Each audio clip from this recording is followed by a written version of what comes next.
Sefalar getirdiniz. Hür davanın hür lideri, Genel Başkanımız Sayın Zekeriya Yapıcıoğlu sizleri selamlıyor. Hür davanın hür lideri, hoş geldiniz, şeref verdiniz. O bir dava adamı, o mazlumların gür sesi, o hür davanın hür lideri, Genel Başkanımız Sayın Yapıcıoğlu sizleri sevgiyle, hürmetle, muhabbet ile selamlıyorlar. Sayın Genel Başkanım, hoş geldiniz, sefalar getirdiniz. O mazlumların hür sesi, hür davanın hür lideri, hoş geldiniz, şeref verdiniz efendim.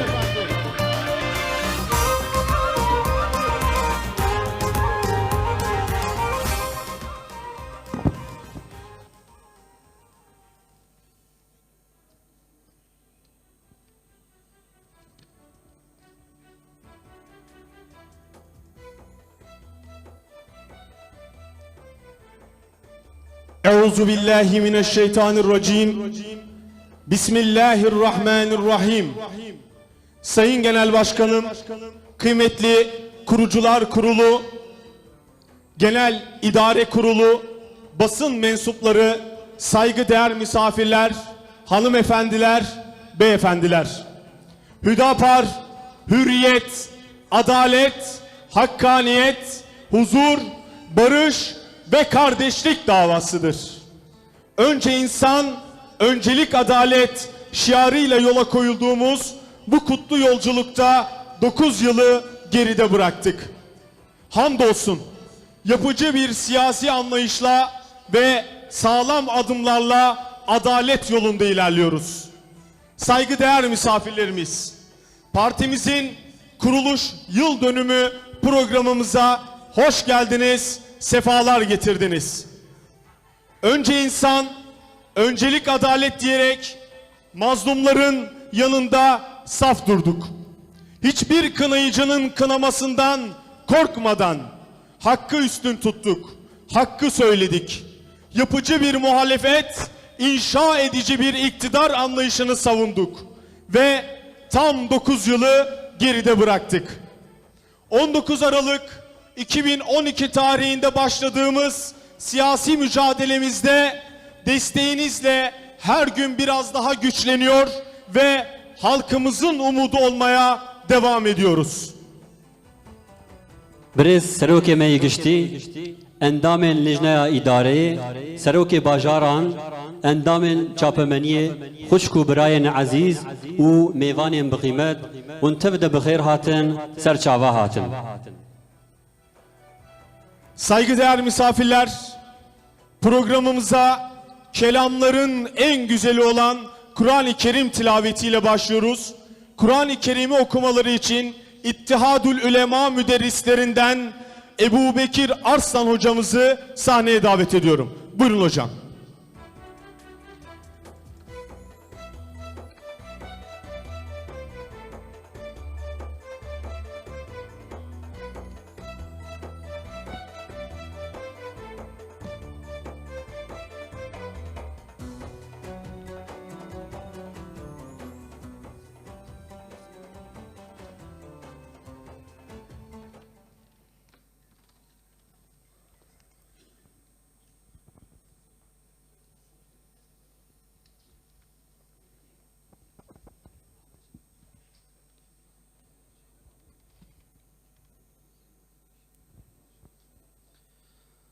أعوذ بالله من الشيطان الرجيم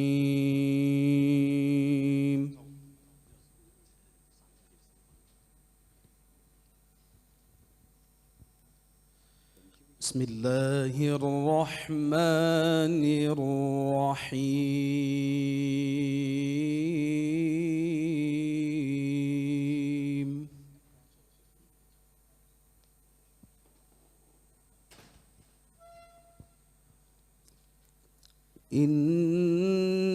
إنما كان قول المؤمنين إذا إذا دعوا إلى الله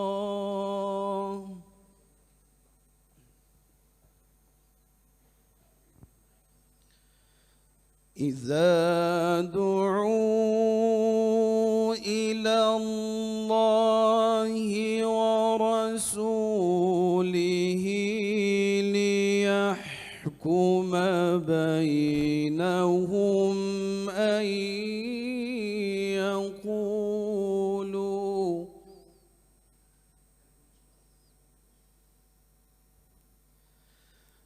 ليحكم بينهم أن يقولوا سمعنا وأطعنا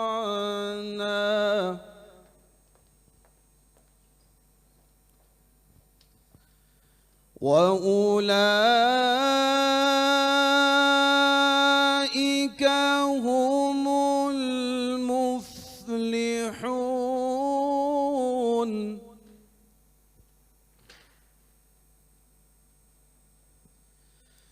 ومن يطع الله ورسوله ويخشى الله ويتقه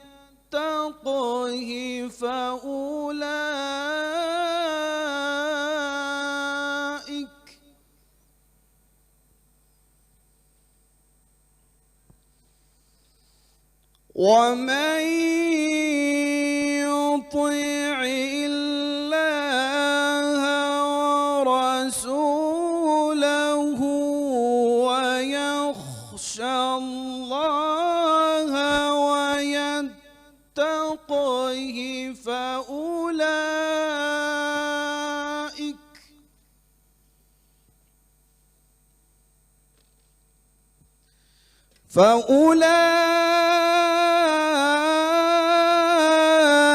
فأولئك هم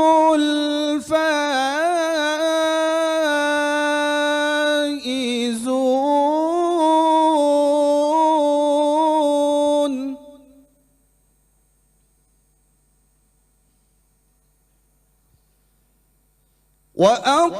وأقسموا بالله جهد أيمانهم لئن أمرتهم ليخرجن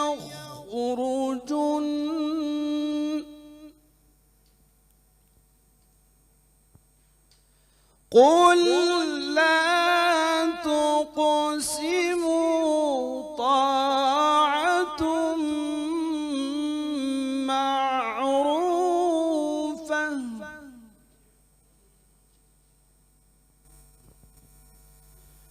إن الله خبير بما تعملون قل لا تقسموا طاعة معروفة إن الله خبير بما تعملون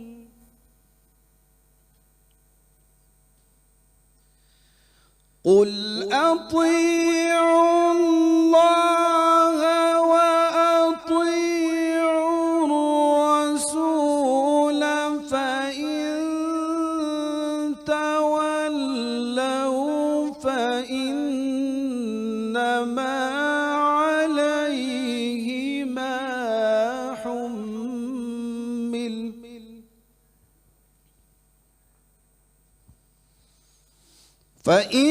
فإنما عليه ما حمل وعليكم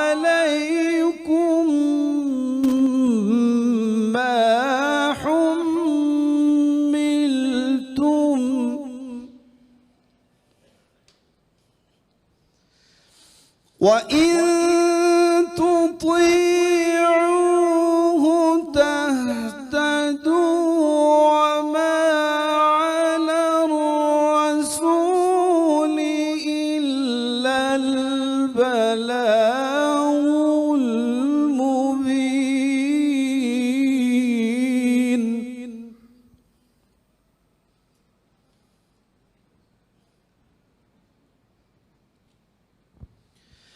وعد الله الذين آمنوا منكم وعملوا الصالحات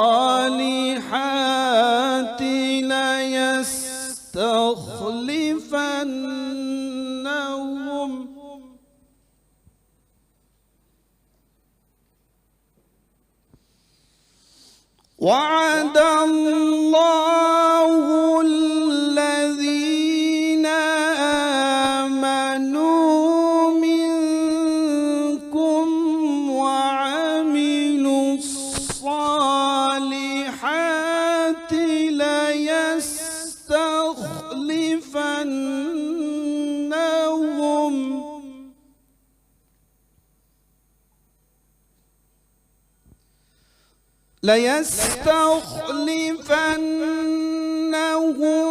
في الأرض كما استخلف الذين من قبلهم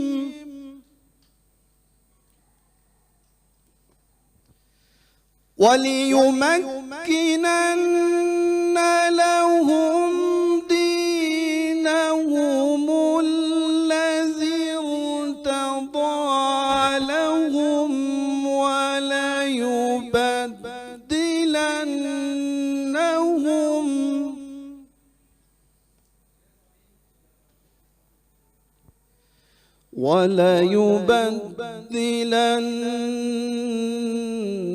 وليبدلنهم من بعد خوفهم أمنا يعبدونني لا يشركون بي شيئا ومن كفر بعد ذلك فأولئك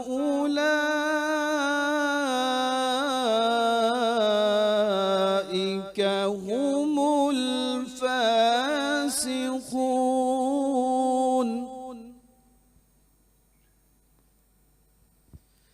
وأقيموا الصلاة وآتوا الزكاة وأطيعوا الرسول لعلكم ترحمون.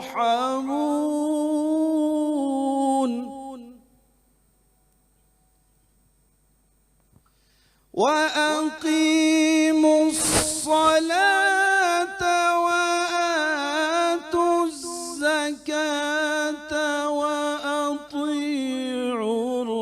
الرسول لعلكم ترحمون.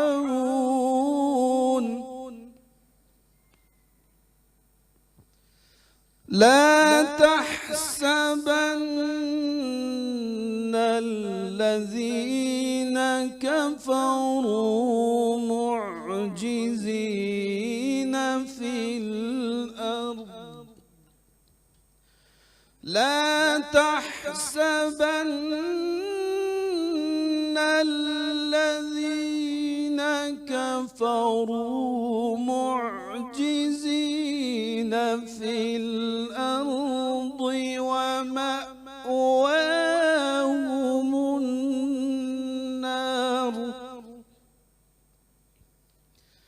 ومأواهم النار ولبئس المصير.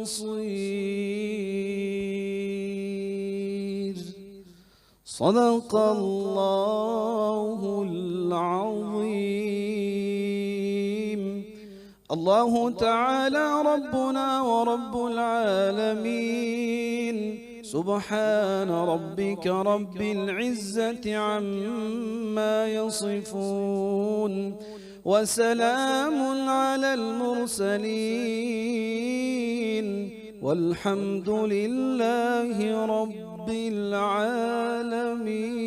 الفاتحة.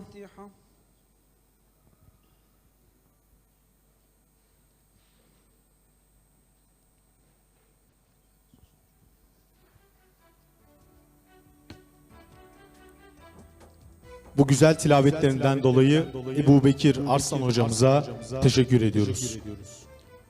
Hayatı Hakk'a ibadet ve halka hizmet için mühlet telakki eden bir kadroyuz. Biz Hüdapar'ız. Biz Kürdüz. Biz Türküz. Biz Lazız. Biz Arabız. Biz Zazayız. Biz bir milletiz. Milleti İbrahimiz. Biz İstanbul'uz. Biz Ardahan'ız. Biz İzmir'iz. Biz Diyarbakır'ız. Biz Türkiye mozaiğinin her bir parçasıyız. Açılış konuşmalarını yapmak üzere partimizin Gençlik Kolları Başkanı Sayın Hamdullah Başkanımızı huzurlarınıza arz ediyorum. Buyurun başkanım.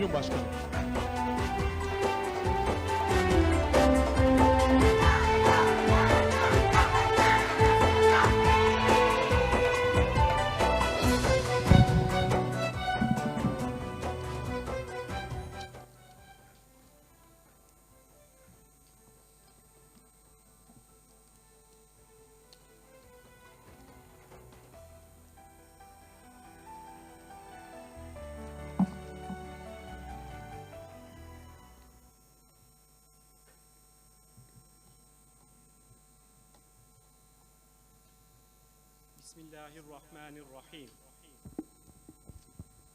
Allah'a hamdolsun.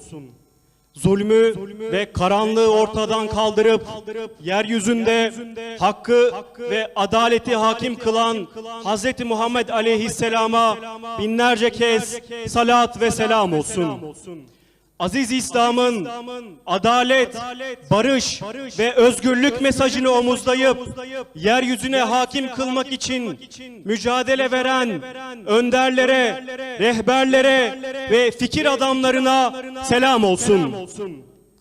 Sayın Genel Başkanım, partimizin değerli kurucu üyeleri, genel idare ve istişare kurulumuzun kıymetli üyeleri, saygıdeğer basın mensupları, değerli misafirler, sizleri saygı, sevgi ve muhabbetle selamlıyorum.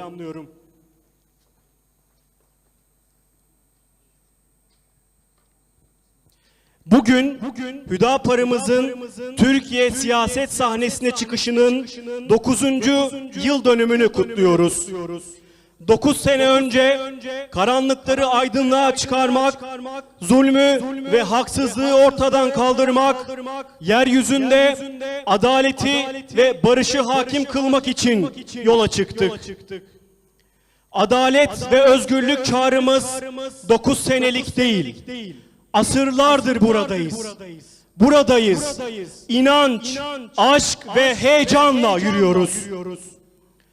Bu kutlu yolculukta hür gençlik olarak taşıdığımız misyonun ve ağır sorumluluğun farkındayız. Yolumuzu kaybetmemek, istikametten ayrılmamak için yolumuzun üzerindeki işaretlerin ışığında yürüyoruz. Hattab'ın oğlu Ömer'in, Ömer bin Abdülaziz'in adalet yolunu adımlıyoruz. Atamız Selahaddin'in izinde Kudüs'e yürüyoruz. Bizi inancımızdan ve medeniyetimizden koparıp köksüz kılmak isteyenlere karşı akifçe, saitçe ve atıfça direniyoruz. Değerli misafirler, Yaşadığımız zamanlar sorumluluktan kaçma veya uzaktan seyretme zamanı değildir. Yeni sorumlulukları yüklenerek yola devam etme zamanıdır.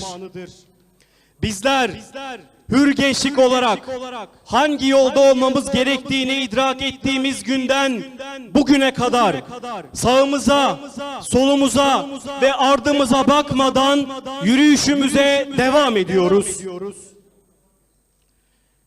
Yollarımız insana dedince farklılıklar gösterse de yönümüz değişmeyecek sabitelerle belirlenmiş olup tek bir hedefe kilitlenmiştir. Değerli misafirler, bugün gençlik büyük bir buhranın içerisindedir. Bu buhranın iki boyutu vardır. Maddi yokluk ve manevi kriz. Yaşanan ağır ekonomik krizin getirdiği işsizlik ve gelecek kaygısı, kamuya alımlarda ehliyet ve liyakat prensibinin ayaklar altına alınması, düşünce ve fikirlerin özgürce ifade edilememesi bugün için gençlerin yaşadığı ciddi problemlerdir. Materyalist dünya görüşünün dayatılmasıyla yaratıcısıyla arasına mesafe giren ve salt dünyevi bir nazarla hayatını sürdüren gençler huzursuzluk ve endişe hali yaşamaktadır. Adaletsiz uygulamalarla birlikte yaşatılan maddi problemlerin yanında çarpık eğitim sistemi ve küresel ifsat projeleriyle gençlerin düşürüldüğü manevi boşluk bu buhranı iyice derinleştirmektedir. Bir toplumun sağlıklı bir şekilde kalkınmanın çift boyutlu olmasıyla mümkündür. Maddi kalkınmayı manevi kalkınma ve inşa izlemezse toplumda ahlaki çürümeler baş gösterecektir. Diğer taraftan maddi kalkınmayı manevi kalkınma desteklemezse toplumda yaşanacak bu olumsuz tablo toplumu sefalete sürükleyecek ve değerlerinden uzaklaştıracaktır. Bu yüzden bizim gençlik tasavvurumuz hem dünya hem de ahiret mutluluğunu sağlayacak bir bilinç ve şuura sahip, yaşadığı toplumu daha adil ve müreffeh bir toplum haline getirmek için gayret eden imanlı ve ahlaklı bir gençliktir. Bizler hür gençlik olarak bugün gençliği ve dahi insanlığı içerisine düştüğü bu materyalist döngüden azade kılmak için var gücümüzle çalışıyoruz. Gençleri oy deposu olarak gören, onlara siyasi bir obje olarak yaklaşan anlayışı en güçlü şekilde reddediyoruz. Gençliği bir milletin sahip olduğu en büyük zenginlik olarak görüyoruz. Geleceğe dair yapılacak en değerli yatırımları gençliğe dair yapılacak çalışmalar olarak görüyoruz. Gençleri harflere hapsetmeye çalışan, ezber ve kalıp ifadelere sıkıştıran toptancı anlayışı reddediyor, gençlik kuşaklara sığmaz diyoruz. Müslüman sıfatından daha yüce bir sıfat tanımayan, hayatının merkezine rızayı ilahiyi alan ve ortaya koyduğu bütün eylemlerde bu ölçüyü gözeten bir gençlik tasavvur ediyoruz.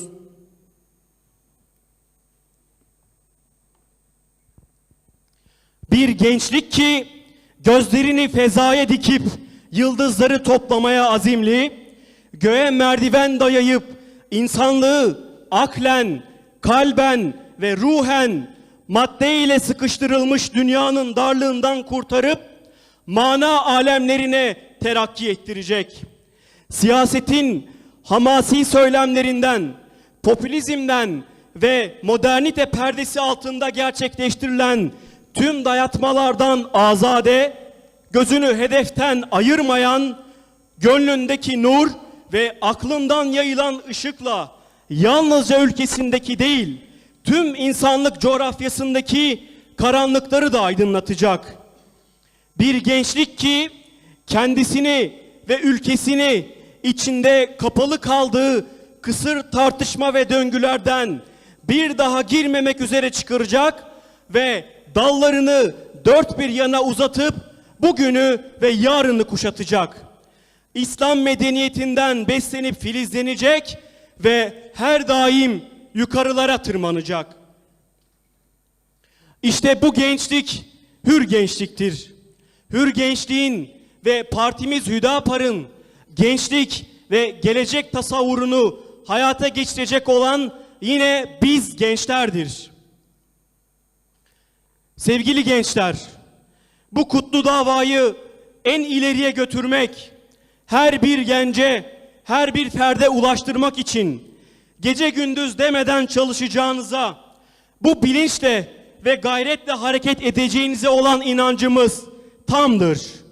Çünkü sizler beklenenlersiniz.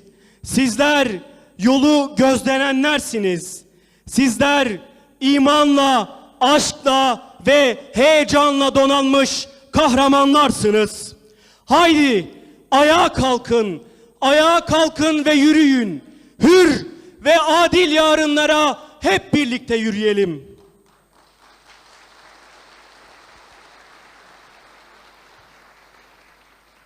Bu duygu ve düşüncelerle yeni yaşımızın hayırlara vesile olmasını diliyor. İstikamet üzere Rabbimizden nice yaşlar diliyorum. Sizleri saygı, sevgi, muhabbetle selamlıyorum.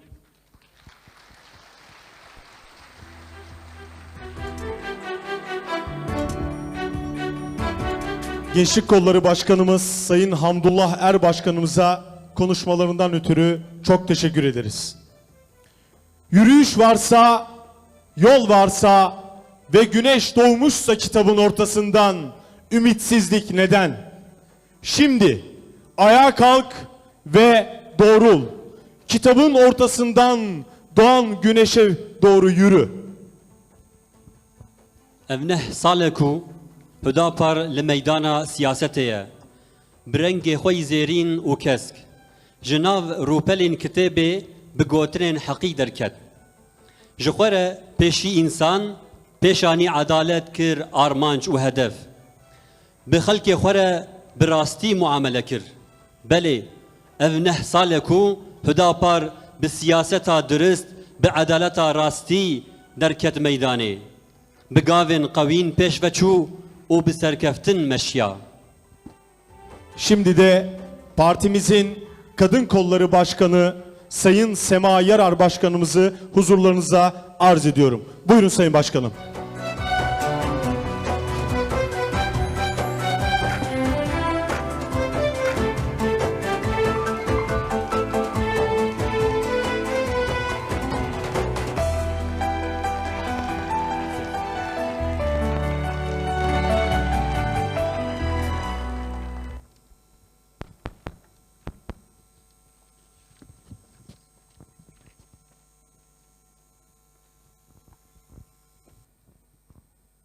Sayın Genel Başkanım, kıymetli misafirler.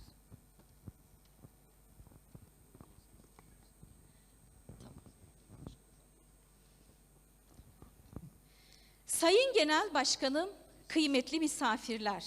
Hepinizi Yüce Allah'ın selamı ile selamlıyorum. Hüdapar olarak geride bıraktığımız yıllarda bıkmadan, yorulmadan yaptığımız işlerin ve gelecekte yapacağımız işlerin ülkemiz ve halkımız adına hayırlara vesile olmasını diliyorum. Partimizin kuruluş tarihinden itibaren hakkı ve adaleti merkeze alarak toplumumuzun maddi ve manevi değerlerini koruma ve geliştirme yolunda yoğun çaba sarf ettik. Sarf etmeye de devam edeceğiz. Aile toplumun en temel yapı taşıdır. Kadın da anne, eş ve kız çocuğu rolleriyle ailenin en önemli parçasını oluşturur. Bir toplumu ihya etmek ancak kadının da katkısı ile ve arzusu ile mümkün olur. Bu anlamda kadın bir dekor, bir süs eşyası değil, toplumsal rolleri olan, kendine özgü sorumlulukları olan ailenin ve toplumun kurucu unsurudur. Bilmek gerekir ki dünyada hiç kimse Allah'ın kadına verdiği değerden daha iyisini kadına veremez. Bugün Allah'ın kadına tanımış olduğu bu haklardan kadın ya mahrum edilmekte ya da toplum tarafından bir lütuf olarak sadece bir kısmı ikram edilmektedir. Bugün kadın konusunda ne batı ne de doğu insani anlamda bir standart yakalayamamış ve her yönden istismara müsait bir zemin oluşturmuştur. İslam'ın adalet eksenli yaklaşımı benimsenmediği takdirde kadınla birlikte toplumlar büyük yaralar alacaklardır. Nitekim mevcut tablo bunun da çok uzak olmadığını göstermektedir.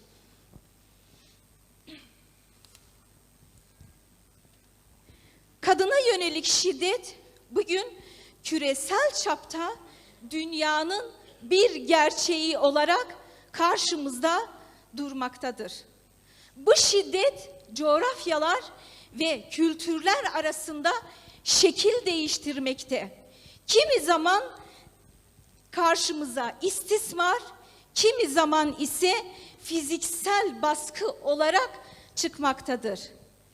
Kendi toplumumuzda dahil olmak üzere kadının şerefli bir varlık olarak denk kabul edilmesinde ciddi problemler yaşandığı görülmektedir.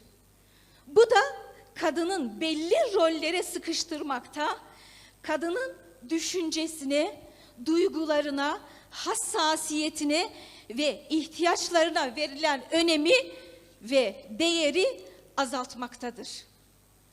Kadın her şeyden önce yaratılış mucizesine aracılık eden, ev kuran, nesil yetiştiren, nesil terbiye eden kutsal bir vazife icra etmektedir. Kadın bunu yaparken bir yandan ilim öğrenmenin zorluklarıyla, bir yandan çalışma hayatının olumsuz dayatmalarıyla, bir yandan da ailenin ağır sorumluluklarıyla karşı karşıyadır. Kadının hakkını teslim etmemek apaçık bir zulümdür.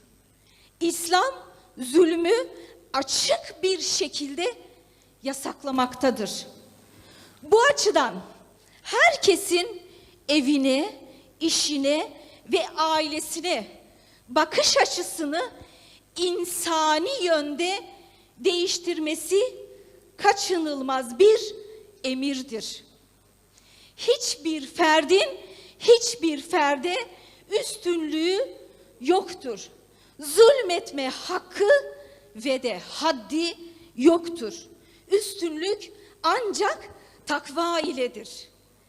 Kadına yönelik şiddet eylemleri bugün toplumun derin bir ahlaki rehabilitasyon ihtiyacını gözler önüne sermektedir. Fiziksel şiddet veya aşağılayıcı davranışlar insan onurunca kabul edilebilir olgular değildir. Kadına yönelik şiddet hem hukuki hem ahlaki hem de sosyal bir sorundur ve apaçık bir zulümdür. evlilik içerisinde yaşanan olumsuzlukların giderilmesinde usul bellidir. Bu usullere aykırı davranış Allah'ın razı gelmeyeceği davranışlardır. Bugün kadının karşılaşmış olduğu temel problemlerden bir diğeri çalışma hayatındaki ayrımcılıklardır. Kimi zaman eşit işe eşit ücret alamama olarak karşımıza çıkmakta, kimi zaman da kadının fıtri durumları göz önünde bulundurulmayarak hakkaniyete aykırı bir tablo oluşturulmaktadır. Kadın elbette eğitim aldığı alanlarda çalışmak ve kendini geliştirmek ister. Bununla birlikte kadınları çalışma hayatına zorlayan nedenler de unutulmamalıdır. Özellikle ekonomik istikrarsızlığın geçinmeyi zorlaştırması, büyük şehirlerde ailelerin tek maaşla geçinememesi kadını çalışmak zorunda bırakmaktadır. Çalışma hayatı hem aile bağlarını yıpratmakta, kadının çocukları üzerindeki etkisini ve rol model faktörünü zayıflatmakta, bekar olanlar içinse aile kurmayı geciktirmektedir.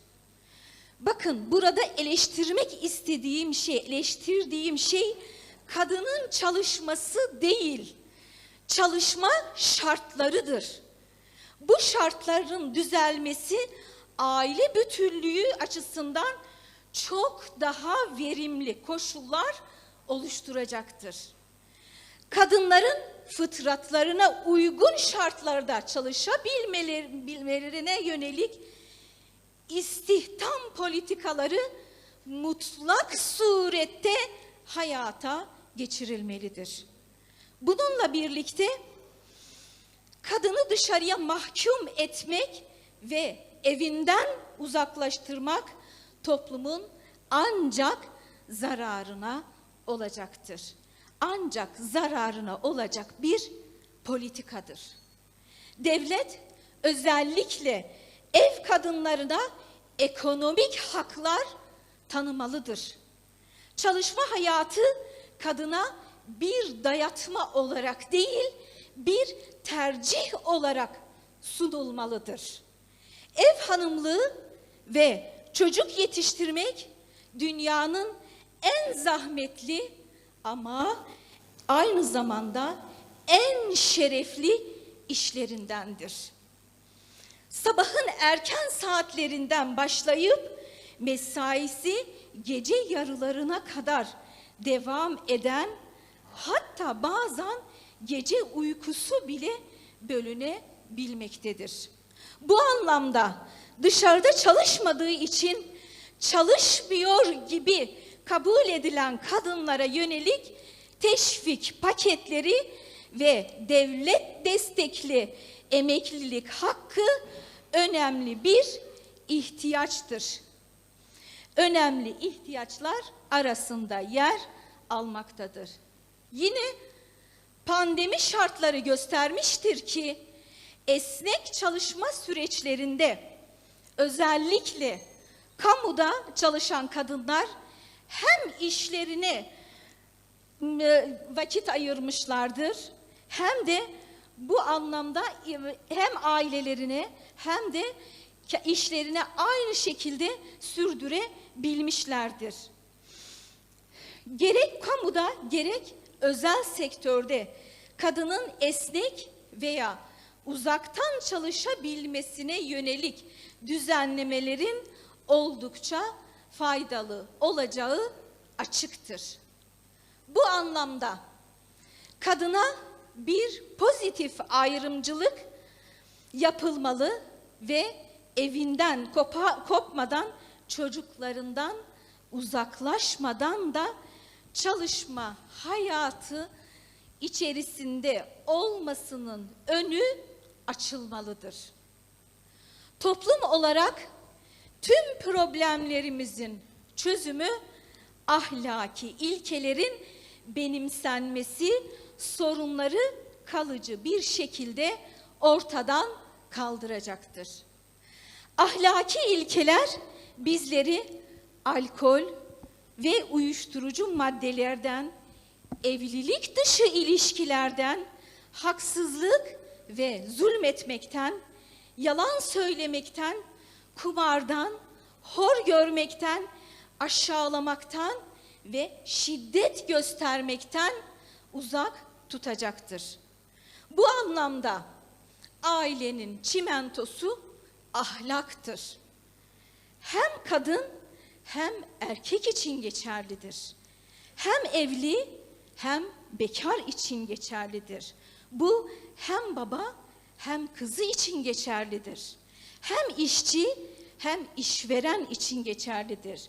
Hem kiracı hem ev sahibi, hem vatandaş hem de devlet için geçerlidir. Bütün ilişkilere uygulanması gereken en temel ölçüt ahlaki ilkelerdir. Ahlaki anlayışın zayıflaması evliliklerimizi, ailelerimizi, çalışma hayatımızı, eğitim hayatımızı en olumsuz şekilde etkilemekte ve bugün toplumun sarmakta zorluk yaşadığı yaralar tekrarlanmaktadır. Geçtiğimiz 9 yılda kadını ailesinden uzaklaştıran, eşleri birbirine düşman eden, kadına bir emtia gibi yaklaşan bütün politikaların karşısında olduk ve hakikat neyse onu söyledik. Sadece eleştirmek şeklinde bir muhalefet etmedik. Çözüm ürettik. Yıkmak için değil, onarmak için, kurtarmak için çırpındık. Kadın politikalarımızı önümüzdeki yıllarda da adalet çizgisinden ayrılmadan gayretle sürdüreceğiz. Bu duygularla ve istikamet üzere kalmak duasıyla hepinizi Allah'a emanet ediyorum.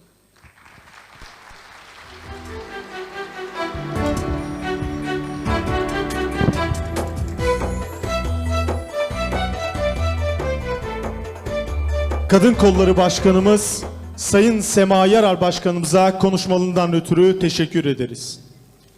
Tasalanma yiğidim, zaman bizden yanadır. Külümüzden yükselen duman bizden yanadır. Son durak, son ilahi ferman bizden yanadır. Dünya düşman olsa da iman bizden yanadır. Kapıları açacak coşkun bin niyaz kaldı. Ufka bir bak yiğidim, inkılaba az kaldı. Mahzenlerde beklemek ziyan artık yiğidim.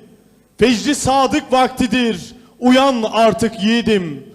Ateşlere girsen de dayan artık yiğidim. Hakikate dönüyor rüyan artık yiğidim. Sırada partimizin varlığını, hizmetlerini ve amaçlarını anlatan sinevizyon gösterimiz vardır. Hep beraber seyre duralım.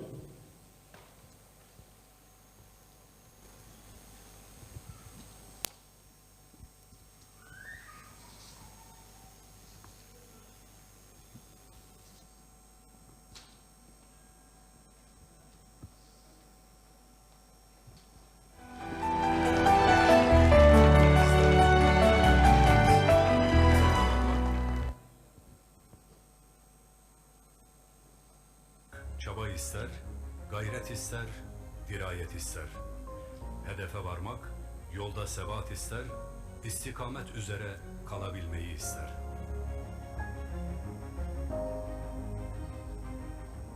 Tam 9 yıl önce bugün, dürüst siyaset, gerçek adalet şiarıyla hür kadrolar yola koyuldu. Açık vaziyette beyaz bir kitap ve kitabın üzerinden çıkan yarım bir güneş.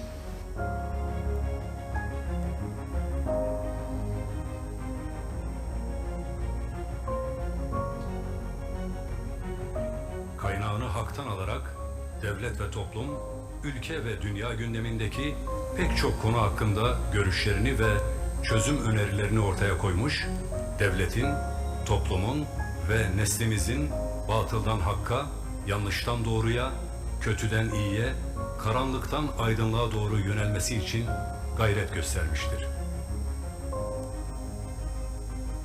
Hayatın temel kanununun cidal ve savaş değil, dayanışma ve yardımlaşma olduğunu, siyasi duruşu, söylemi ve faaliyetleriyle tekrar hatırlatmıştır. Yeryüzünün insan için var edildiğini, dinin ve dünyanın da insanlar için olduğunu, önce insan, öncelik adalet şiarı ve sloganıyla tekrar vurgulamıştır.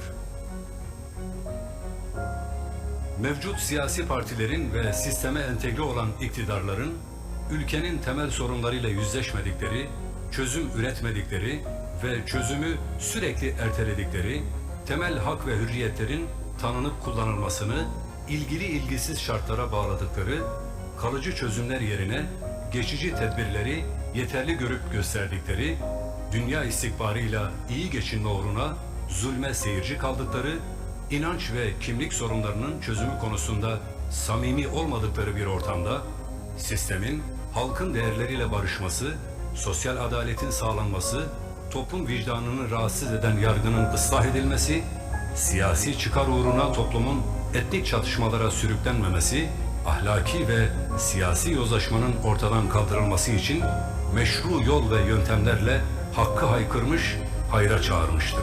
Kürt gençlerinin kaderi bu değil. Kürt gençlerinin eline ne olur? Molotof, bomba ya da hendek kazacak kazma ve kürek vermeyin. Gelin hep beraber bu gençlerin eline kalem verelim ve Kur'an verelim. Ve bu gençleri topluma kazandıralım, toplumu ihya edelim. Böylelikle bir insanı ihya ettiğiniz zaman bütün insanlığı ihya etmiş olur. Hüdapar bu uğurda kirli algı operasyonlarına, kara propagandalara, her türlü engellemelere, sistemin ve gayrimeşru uygulamalarının sonuçları olan örgütlerin taciz ve komplolarına maruz kalsa da yolundan dönmemiş, zindan ve şehadeti metanetle göğüslemiş, azimle yoluna devam etmiştir. Bizim bir tek korkumuz. Rabbimizin rızasını kaybetmek korkuyoruz. Başka bir şey değil. Biz ondan korkarız. Rabbimizi gücendirecek bir şey yapmamak için biz azami dikkat sarf ederiz ve bizim korkumuz olur. Bunun haricinde biz bir şeyden korkmuyoruz. Bu hareket adaletin hiçbir şeye feda edilemeyeceğine inanır. Hiç kimsenin toplumun beden, ruh ve akıl sağlığını bozacak fiillerde bulunmasını ve söz söylemesini hürriyet olarak tanımaz. Vatandaşların hürriyet, eğitim, sağlık, güvenlik ve insanca yaşama hakkını sağlamak için her türlü tedbirin devlet tarafından alınmasının zorunlu olduğuna inanır. Hiçbir kişi ve kuruluşun sahip olduğu mal, servet veya kamuya ait imkanları başka bir kişi, kuruluş veya toplumun zararına olacak şekilde kullanma hakkına sahip olduğunu kabul etmez. Bu hareket, adaletin yeniden tesis edilmesini birinci hedefi olarak ilan eder. Hüdapar'ın eksene koyduğu, merkeze koyduğu iki temel kavram var. Değerli kardeşlerim, bunlardan biri insandır, diğeri ise adalettir. Toplumun temel değerlerini siyasete taşımayı ve hakim kılmayı, toplumu sistemle değil, sistemi toplumun inanç değerleriyle uyumlu hale getirmeyi, bilinçli veya bilinçsiz bir şekilde içi boşaltılmış olan insani ve İslami değerleri yeniden ihya etmeyi ve yaşanılır kılmayı hedefler. Can, mal, din, akıl ve nesil emniyetini sağlamayı, insani temel hak ve hürriyetlerin gerçek anlamda tanınmasını sağlamayı, inanç ve ibadet hürriyetinin önündeki engelleri kaldırmayı ve anayasal güvence altına alınmasını, Kürt meselesinin adalet temelinde çözümünü sağlamayı, maneviyatsızlık ve ahlaki yozlaşmaya dur demeyi, hakça bölüşümü ve sosyal adaleti sağlamayı, gelir dağılımındaki adaletsizliği ortadan kaldırmayı ve refahı tabana yaymayı, toplumsal huzur ve barışa katkı sunmayı, yargının adil, bağımsız ve tarafsız olmasını sağlamayı, dış ilişkilerin mihverine adaleti yerleştirmeyi esas alır ve bu uğurda mücadele verir. Türkiye'de aç var mı? Türkiye'de ben açım diyen insanların önemli bir kısmı gerçekten aç olmayabilir. Ama Türkiye'de aç olduğunu söylemeye hayal eden ama aç kalan insanlar vardır. Bir de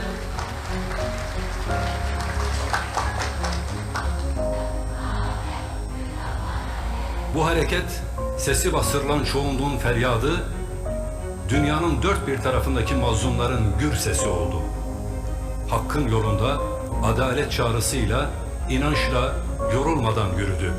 Ülkeyi ve toplumun temel değerlerini yıkmaya çalışanlara karşı ilkeli duruşla engel oldu. Cesaret ve hikmetle hareket ederek yanlışın karşısında durdu.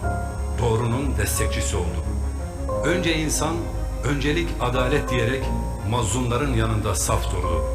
Türkiye siyasetine yapıcı bir muhalefet, inşa edici bir iktidar anlayışı sundu. Halka efendilik taslamak yerine köy köy, ilçe ilçe gezip halkın içinde oldu. Ve tam 9 yıl geçti. Biz hayatı hakka ibadet ve halka hizmet için fırsat telakki eden bir kadroyuz. Gelin bu asırlık yürüyüşümüzde birlikte yürüyelim. Bu yolda hep birlikte söyleyelim hürriyet türkülerini. Biz kim miyiz? Biz Kürdüz, Türküz, Arabız, Lazız, Çerkeziz, Boşnağız. Biz İbrahim milletiyiz. Biz İstanbul'uz, Diyarbakır'ız, Adana'yız, Trabzon'uz. Biz geçinemeyen emekli, mülakatta elenen liyakatli, tarlada mevsimlik işçiyiz. Biz asgari ücrete çalışan babayız. Biz gelecek nesli yetiştirmek için her türlü fedakarlığı yapan anneyiz. Biz KYK borçlusu genciz. Çalışanına yediğinden yediren işvereniz. Biz Türkiye'yiz. Ve yine yeniden diyor ve ilan ediyoruz ki davamız hürriyettir, adalettir, hakkaniyettir, zulmün sona ermesidir. Huzurdur, barıştır, insanların kaynaşmasıdır, kardeşliktir. Adalet ve hakkaniyet üzere temiz ve yaşanılır bir dünya özlemindeki herkesi Hüdapar'a davet ediyoruz.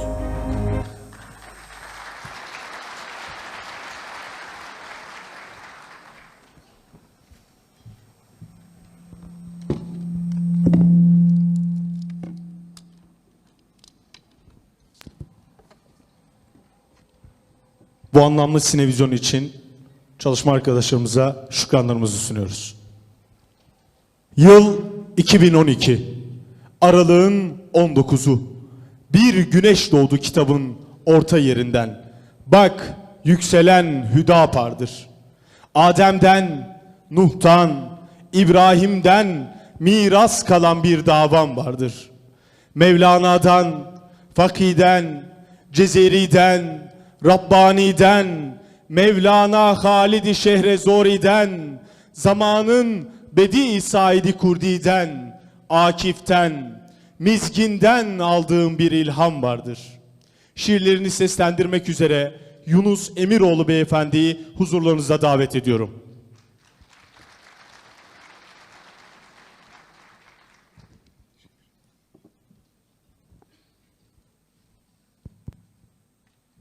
Sayın Genel Başkanım, değerli Hazurun, hepinizi saygıyla, muhabbetle selamlıyorum. Esselamu Aleyküm ve Rahmetullah.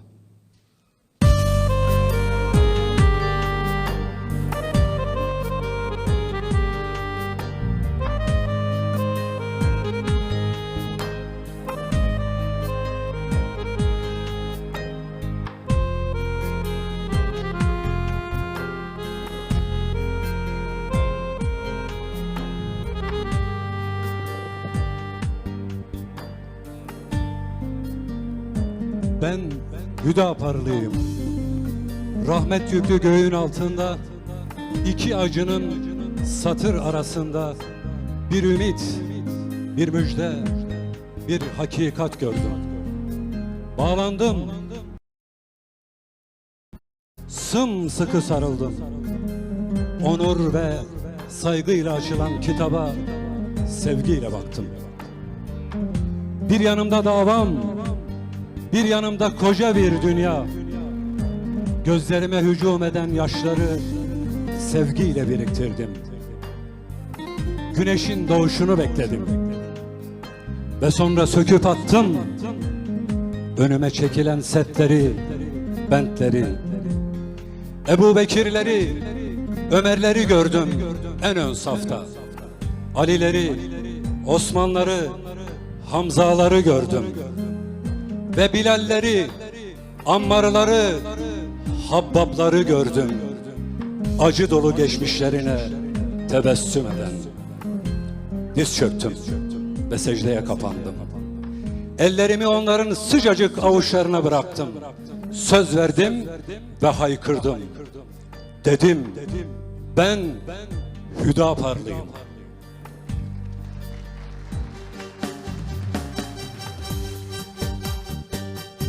Sonra ışıl ışıl parlayan güneşi gördüm.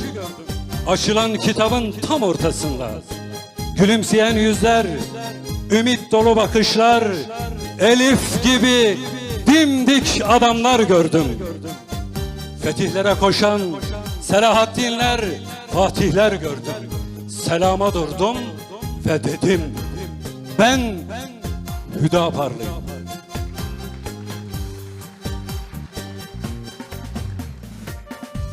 Uzun bir kışın ardından baharın ilk gülleri gibi serpildiler her tarafa.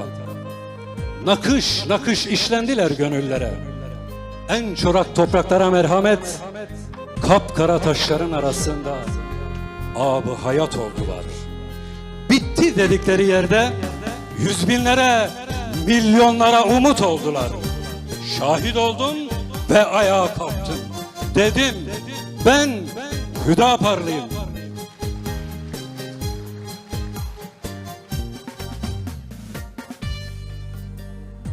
Düğüm çözen sözlere ulaşmak ve inşa etmek viran olmuş gönülleri. Yakup'un bekleyişine gömlek, Yusuf'un umuduna müjde olmak ve sonra tutunmak coşkun bir tavafa. Ama erenlere, ama eriyenlere imrenmek ve çığlığımla yırtıp atmak yalancı gökkuşağını ateşin yanı başında. Serin, serin bir rüzgarın serabında bana tepeden bakanlara duru bir secdenin neler yapabildiğini göstermek istedim, istiyorum. Çünkü ben Hüdaparlıyım.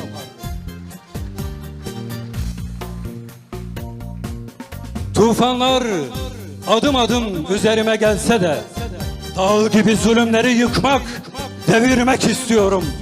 Varsın Kenanlar kudursun öfkeden. Sefineden gül bahçesine, tevekküle, teslimiyete, aşka selam vermek istiyorum. Tüm zamanların despot, zalim ve bozguncuların kara yüzlerine haykırmak istiyorum. Zalimler için yaşasın cehennem. Jibo zalimi xuyinxar biji cehennem. Ve dua dua, secde secde. Hakkın yardımını istiyorum. Hakikatin, gerçek adaletin yanında durmak istiyorum.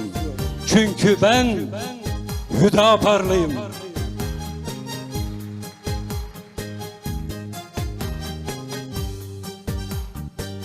Koca bir dünyayı ittim elimin tersiyle. Çünkü galaksileri kucaklayan bir yüreğim vardı. Ya Rahim diyen evrenin sesini duydum.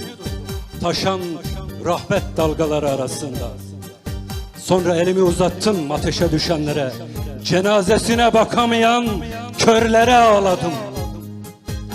Yusuf'la dostluğu, özgürlüğü, adaleti, insanı ve zamanı ilmek ilmek işledim tarihin bağrına.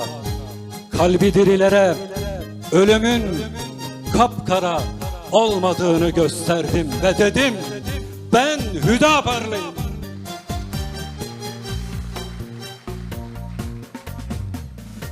Susmam ve boyun eğmem isteniyor. Ama susmuyorum.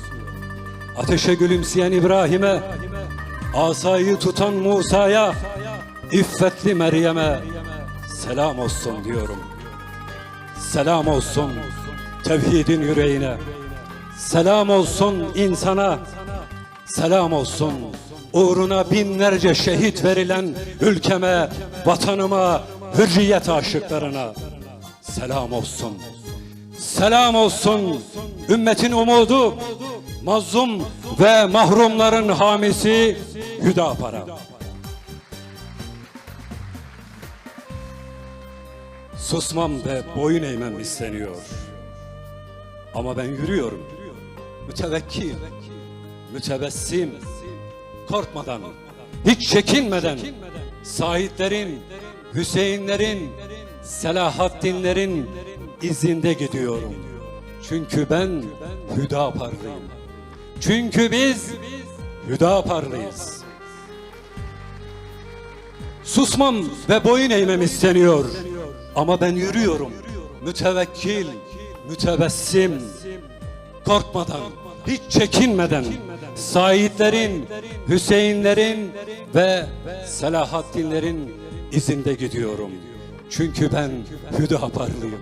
Çünkü biz Hüdaparlıyız.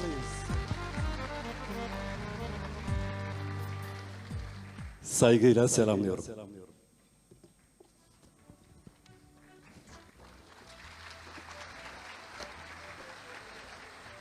Bu güzel şiirlerinden dolayı Yunus Emiroğlu beyefendiye çok teşekkür ederiz. O bir dava adamı, o mazlumların gür sesi, sözü bir, özü bir, yükü ağır, derdi büyük lider, hür davanın hür lideri, konuşmalarını yapmak üzere hür davanın hür lideri, Genel Başkanımız Sayın Zekeriya Yapıcıoğlu'nu huzurlarınıza arz ediyorum. Buyurun Sayın Başkanım.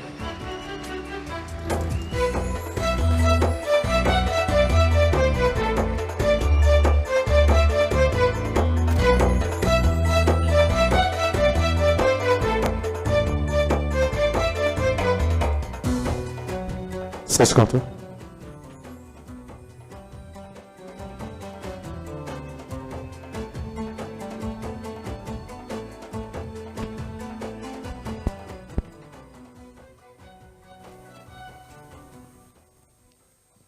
Bismillahi velhamdülillah. Vessalatu vesselamu ala Resulillah.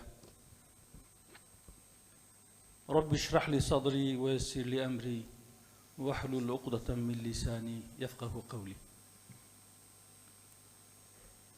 Hamd o Allah'a ki sözü doğruluk yönüyle de adalet yönüyle de mükemmeldir. Onun sözlerini değiştirebilecek yoktur. O her şeyi hakkıyla işiten, kemaliyle bilendir. Hamd ve şükür o Allah'a ki dünyayı ve içindekileri insanın hizmetine vermiş, doğru yolu bulsunlar diye onlara kitaplar ve o kitapları açıklayan rehberler göndermiştir. Salat ve selam nebilerin sonuncusu olan o Resul-i Ekrem'e ki ümmetine çok düşkün, müminlere karşı pek şefkatli ve merhametlidir. Selam olsun bütün elçilere. Yeryüzünde adaleti hakim kılmak, insanlar arasında adaletle hükmetmek için gönderilen o elçiler ki, hüküm ve iktidar sahibi oldukları dönemlerde yeryüzü gerçek adaleti görmüştür. Ve selam olsun gerçek adaleti özleyen ve yeniden ikame edilmesi için çalışanlara, gecesini gündüzüne katarak gayret sarf edenlere, insanlığını ve yaratılış gayesini hatırdan çıkarmayanlara. Selam olsun sizlere. Saygıdeğer misafirler, değerli basın mensupları, memleketin her köşesinden davetimize icabet ederek gelen ve burada toplanan kıymetli yol arkadaşlarım, bacılarım, kardeşlerim ve sevgili gençler. Hepiniz hoş geldiniz. Teşriflerinizden dolayı hepinize ayrı ayrı teşekkür ediyor. Hepinizi hürmetle ve muhabbetle selamlıyorum.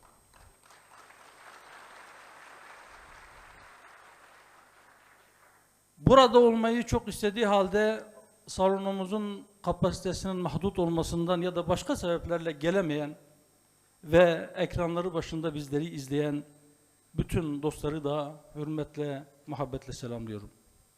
Esselamu Aleyküm ve Rahmetullahi ve Berekatuhu. Allah'ın selamı, rahmeti, bereketi, mağfireti, inayeti hepimizin üzerine olsun inşallah. Sözlerimin hemen başında dün akşam Iğdır-Ankara seferini yaparken Kars ilimizin Sarıkamış ilçesi yakınlarında kaza geçiren bir otobüs vardı. Orada vefat eden, en son aldığım bilgi 6 vatandaşın vefat ettiğini, 20'ye yakın yaralının olduğu haberi ulaştı bize. Vefat edenlere Cenab-ı Allah'tan rahmet niyaz ediyorum. Yaralılara acil şifalar. Vefat eden kardeşlerimizin yakınlarına da sabırlar diliyorum. Yine birkaç gün önce Pakistan'ın Karachi kentinde gaz sızıntısından dolayı bir patlama olmuştu. Orada 20'ye yakın can kaybı var. Erbil'de sel felaketinde onun üzerinde can kaybı var. Bütün bu felaketlerde, yaşanan musibetlerde hayatını kaybetmiş olan kardeşlerimize Allah'tan rahmet diliyorum. Yakınlarına sabrı cemil niyaz ediyorum. Ayrıca dün sabah yine acı bir haber aldık. Çanakkale İl Başkan Yardımcımız Cüneyt Sert kardeşimizin vefat haberini aldık. Kendisine de Allah'tan rahmet diliyorum. Rabbim ailesine sabırlar ihsan eylesin inşallah. Değerli dostlar, bugün 19 Aralık, yani kurucu 46 üye arkadaşımızla birlikte kuruluş işlemlerini tamamlayıp alındı belgesini alışımızın yıl dönümü. Bu 46 kurucu üye kardeşlerimizden birisi bizleri mücadelenin ortasında bırakıp genç yaşta Dar-ı Beka'ya irtihal etti. Mehmet Yavuz kardeşimizi rahmetle, minnetle bu vesileyle bir kez daha anıyorum. Rabbim taksiratını affeylesin, rahmetiyle muamelede bulunsun inşallah. Partimizin kurucusu olan kardeşlerimizin çoğu burada. Gelemeyen, sağlık nedenleriyle gelemeyen kardeşlerimiz var. Ayrıca yine uğramış olduğu zulümden dolayı yurt dışına çıkmak zorunda olan Said Şahin kardeşimizi de buradan anmadan geçemeyeceğim. Hepsine sıhhat ve afiyetler diliyorum. Muhterem Hazirun, müsaadenizle fikriyatımızın, bakış açımızın temelini ve varmak istediğimiz hedefi kısaca açıklamaya gayret sarf edeceğim. 2011'de parti kurma çalışmalarına başladığımızda işin şekli kısmının dışında özgün bir duruş ortaya koymak, önceki siyasi partilerin taklidi olmayan bir pratik sergilemek ve tercüme olmayan bir fikir üretmek istedik. İnanıyorum ki bu husus zaman ilerledikçe daha iyi anlaşılacaktır. Bu açıdan tabiri caiz ise Hüdapar bir siyasi tecdit hareketidir. Tevhid mesajının gücü ve evrensel bir ahlaki vizyonla harekete geçerek yeni bir düzen kurmanın mümkün olduğuna inanıyoruz. Yola çıkarken şu veya bu partinin değil, sistemin alternatifiyiz dedik. Bir paradigma değişikliği öneriyoruz.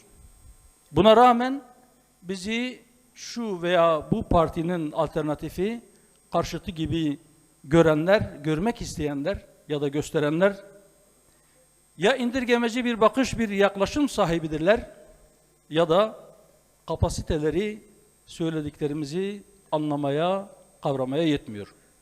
Aziz kardeşlerim, hür olmak Allah'a kul olmaktır dedik. Hürriyetimize düşkünüz. Kulluğumuz sadece Allah'adır. Ondan başkasının önünde eğilmeyiz. Herhangi bir beşerin üzerimizde hakimiyet kurmasını kabul etmediğimiz gibi bizler de insanlar üzerinde hakimiyet kurmak için siyaset yapmıyoruz. Allah'ın kullarını kula kulluktan kurtarmak istiyoruz. Bu şekilde insanları gerçek hürriyetlerine kavuşturmak istiyoruz. Kardeşliğin ölçüsünü değiştirmez, bütün inananları kardeşimiz olarak biliriz. Bütün insanları yaratılışta ve kanun önünde eşit görürüz. Hiçbir kınayıcının kınamasından korkmayız. Hak bildiğimizi söyler, hakkı ayakta tutmak için adil şahitlik yaparız. Bizler mal ve servet biriktirmek için bu yola çıkmadık. Elimizdekini de Allah rızası için harcıyoruz. Maksudumuz Allah'tır, gayemiz onun rızasına ulaşmaktır. Dünya makamlarının geçici ve değersiz olduğunu bilir, asıl gaye için ancak birer vasıta olarak görürüz. Asıl gayemiz Rabbimizin rızasını kazanmaktır. Dünya makamları için gayrimeşru vasıtaları kullanmaya tenezzül etmeyiz. Siyasi rakiplerimize iftira etmeyiz. Parti içinde makam mevki kavgası yapmayız. Kendi şahsi veya parti menfaatimizi milletin menfaatinin üstünde görmeyiz. Devletin varlık nedeninin insanların din, can, mal, akıl ve nesil emniyetini korumak olduğunu söyleriz. İşveren ile işçi, zengin ile fakir, güçlü ile zayıf, Kürt ile Türk arasında ayrım yapmıyoruz. Hukuksuz kaldığı için bozulan kardeşliğin hukukunu yeniden tesis etmek, toplumsal barışı, sosyal adaleti, hakça paylaşmayı gerçekleştirmek istiyoruz. Bunun için çabalıyoruz. İnanıyorum ki yaratılış gayesini unutmayanların hepsi böyle yapar, böyle yapmalıdır. Ahlakı ayak bağı gören Machiavelli siyaset pratiğinden ve mevcut siyasi üsluptan müştekiyiz. Seküler ahlak temelsiz bina gibidir. Din ile siyaset arasına kalın duvarlar örenler, siyaseti ahlaktan mahrum bıraktıklarının farkına varmalıdırlar. Dini siyasetin emrine verenler de insanları dinden soğuttuklarını görmelidirler. İnanıyoruz ki siyaset ahlaklıysa insanidir. İnsana hizmet eder. Ahlaktan soyutlanmış siyasetin insana ve topluma hizmet etmesi mümkün değildir. Bezmi Eles'te verdiği sözü unutanlar, insanlara verdiği sözü de unutmaya daha yatkındırlar. Hatta kimisi sadece Allah'a kul olması gereken insanları kendilerine kul yapmak istiyorlar. Çağdaş firavunlar planlı, programlı bir şekilde gece gündüz çalışıyorlar.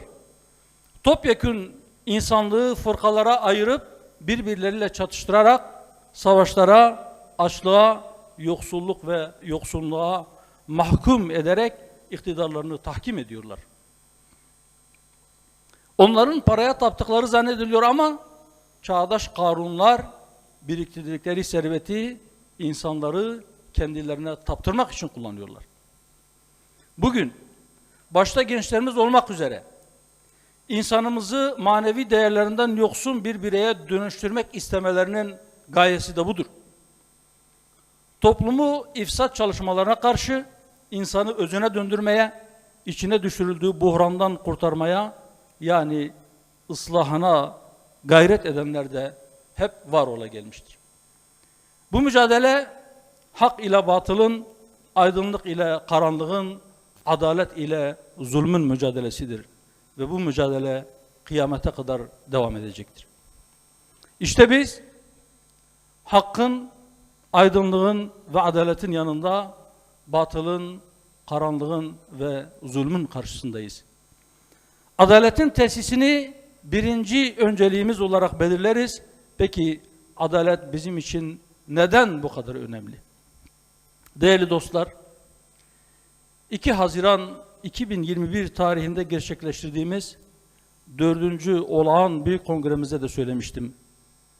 Kardeşlerim, dikkat ediniz. Her cuma memleketin her köşesinde, her camisinde ikinci hutbenin sonunda okunan bir ayet-i kerime vardır. Nahl suresinin 90. ayeti. Mealen bir kısmı şöyledir. Muhakkak ki Allah sizlere adaleti, ihsanı ve akrabaya yardım etmeyi emreder. Ve ila ahiril ayet. Benzer bir emir de Nisa suresinin 58. ayetinde vardır. Muhakkak Allah emanetleri mutlaka ehline vermenizi ve insanlar arasında adaletle hükmetmenizi emreder. Ortak kelimelere dikkat edelim kardeşlerim. 4 ortak kelime var 2 ayet-i kerimede. Birisi Allah, öbürü muhakkak yani kesinlik ifade eden kelime, diğeri adalet ve adaletle hükmetme ve 4.'sü emir. Evet, Allah muhakkak surette adaleti, adaletle hükmetmeyi size kesin olarak emrediyor. Emir kipiyle çok ayet var Kur'an-ı Kerim'de. Ancak bu 2 ayet-i kerimede size kesin olarak emreder şeklinde geliyor ve bilebildiğim kadarıyla bu şekilde bu 2 ayet var Kur'an-ı Kerim'de. İkisinde de adalet vardır. Birisinde ziyadesiyle ayrıca emanetleri ehline vermemiz bize emrediliyor. Bu emirler kesindir. İstisnası yoktur. Mutlak surette yerine getirilmesi gereken emirlerdir. Bu nedenle Hüdapar adaleti her meselede merkeze alır. İnsanlar tarih boyunca ne zaman adalet ve emanet konusundaki bu teyit ve tekit edilen vurgusu kuvvetli, istisnası da olmayan bu emirleri uygulamışsa, bu emirlere uymuşsa toplumsal huzur ve emniyeti bulmuştur. Ne zaman bu emirlere kulak asmamış veya önemsememişlerse huzursuzluklar, kavgalar, hatta savaşlar olmuş, nesiller ve ürünler helak olmuş, servetler heba olup gitmiştir. İnsanımızın öncelikli ihtiyacı adalettir. Sadece milletimizin değil, bütün insanlığın talebidir adalet. Bunun için önce insan, öncelik adalet diyoruz. Ve bu nedenle önce insan, öncelik adalet diyen anlayışa yani Hüdapar'a ihtiyaç vardır. Adaletin zıddı zulümdür. Zulmün kalkması için, milletimizin huzuru için, memleketin selameti için Hüdapar'ın anlayışına ihtiyaç vardır.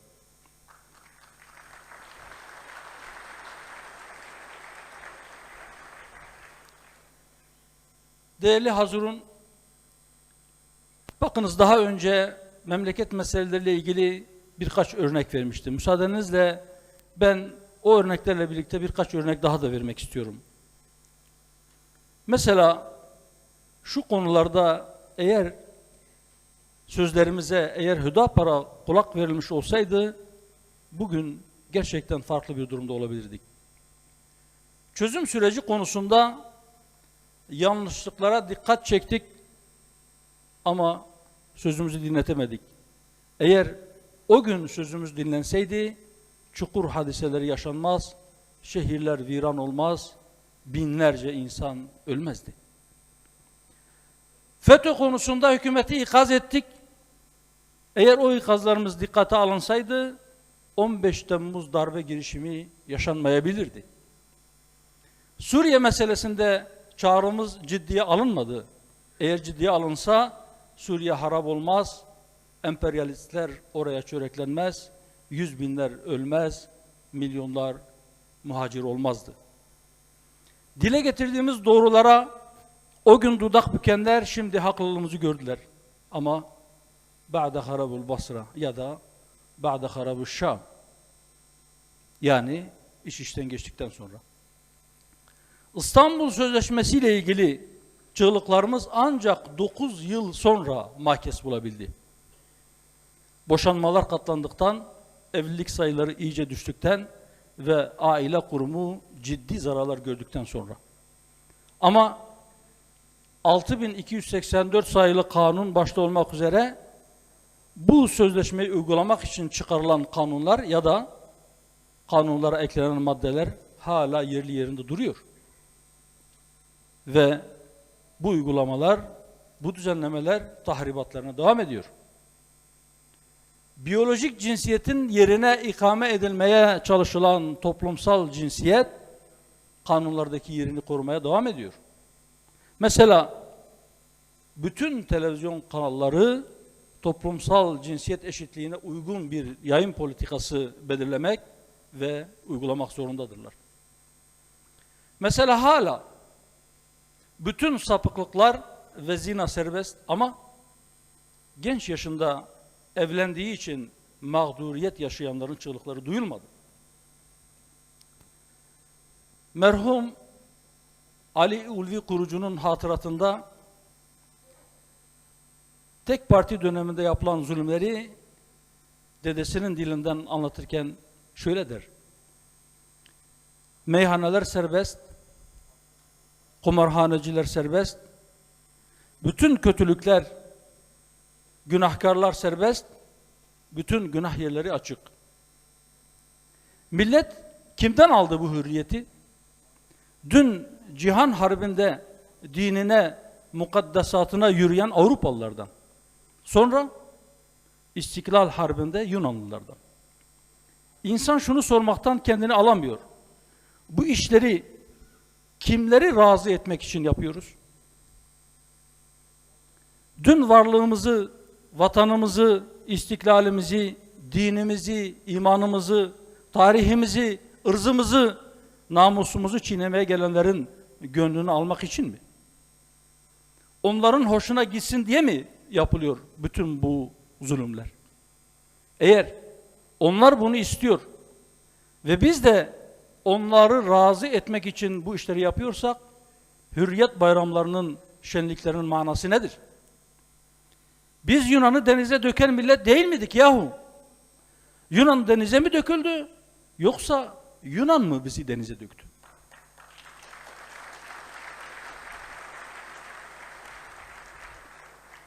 Gerçekten çok veciz ifadelerle o günkü hali pür melalimizi dile getirmiş. Fakat aslında getirin bugüne değişen çok fazla bir şey yok. Evet kıymetli dostlar, bugün de değerlerimiz, toplumsal ahlak ciddi bir tehdit, ciddi bir saldırı altında. Aile kurumu ve dolayısıyla geleceğimiz çökertiliyor. Bu saldırılar bir yasal koruma altında. Evet, bir daha soralım, sahi kim kimi denize dökmüş? Aile kurumunu korumak için ciddi tedbirler alınmalıdır. Popüler kültürün ve basının da etkisiyle evlilikler yürümüyor. 4 evlilikten biri boşanmayla sonuçlanıyor. Annelik değersiz hale getirildi. Biraz önce Kadın Kolları Başkanımız, Sema Bacımız güzel ifadelerle dile getirdiler. Çocuk yetiştirmenin tavuk yetiştirmek kadar da değeri yok mudur Allah aşkına?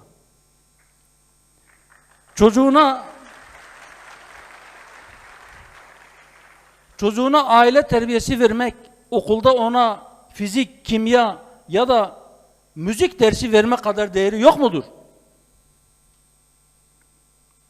Evet. Gerçekten annenin yaptığı tavuk yetiştirmekten ya da fizik dersi vermekten daha değersiz olduğunu söylemek mümkün müdür? Elbette hayır. Anne olmak, annelik görevini yerine getirmek, bedenen ve ruhen sağlıklı bir nesil, sağlıklı çocuklar yetiştirmek, ülke ekonomisine maddi katkı sağlayacak bir fabrika kurmaktan bile daha değerlidir. Hükümete çağrımızdır. Aileyi korumak, evliliği teşvik ve anneliğe hak ettiği değeri vermek için adımlar atın. Dünyanın en zor mesleklerinden birisi olan annelik için emeklilik hakkı getirin. Çocuklarına bakıcı tutanlara verdiğiniz desteği kendi çocuklarına bakan annelerden esirgemeyin.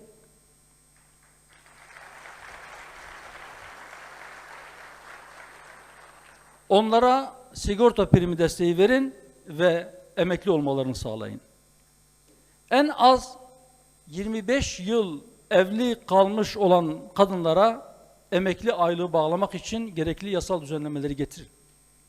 15-20 yıl evli kalmış olanların varsa anne ve babalarından kalan emekli aylıklarını almaları için boşanma şartı getirerek aileye bir darbe de siz vurmayın.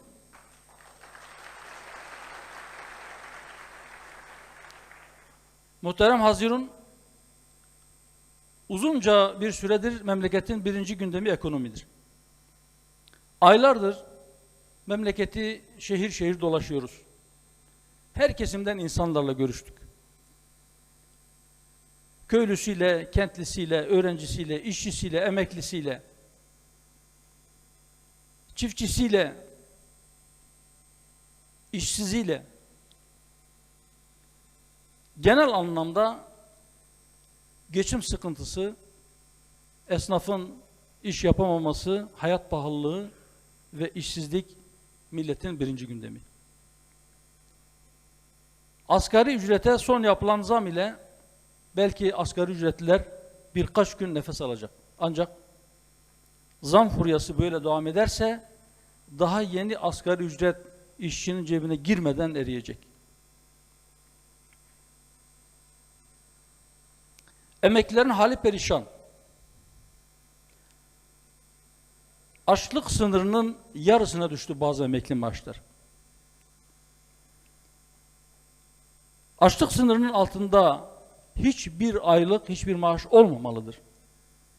2000 öncesi ve sonrasında emekli olanlar diye yapılan ayrım veya her iki kesim arasındaki farkın azaltılması için emeklilere seyyanen zam yapılmalıdır. Son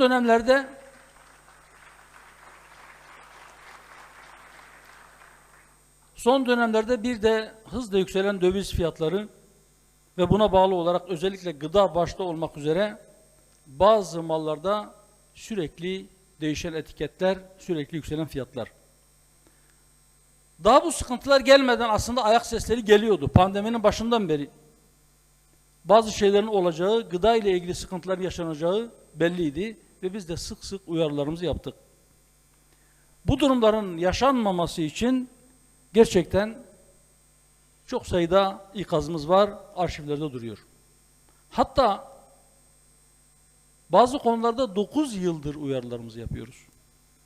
Mesela 9 yıldır insanların refahını artırmayan, ithalat ve inşaat ile büyüme bir şey ifade etmez. Yatırım, istihdam, üretim ve ihracat ile büyümek gerekir. Faiz ise bunların düşmanıdır. Faiz sistemi terk edilmelidir diyoruz. Yüksek cari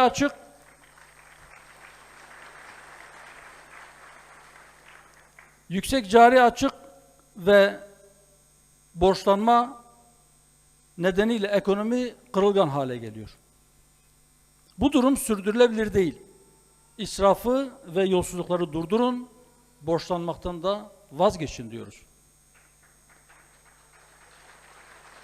Bunları bugün söylemiyoruz. Evet, yola çıktığımız günden beri söylüyoruz. Bakınız, parti programımızdan yani 2011-2012 yılında kaleme aldığımız parti programından bazı pasajlar sizlere okuyacağım. Merkezinde insan, insanlık olmayan refahı topluma yayma amacından uzaklaşmış, sadece ülke ekonomisini büyütmeye kilitlenmiş bir iktisat anlayışını reddediyoruz.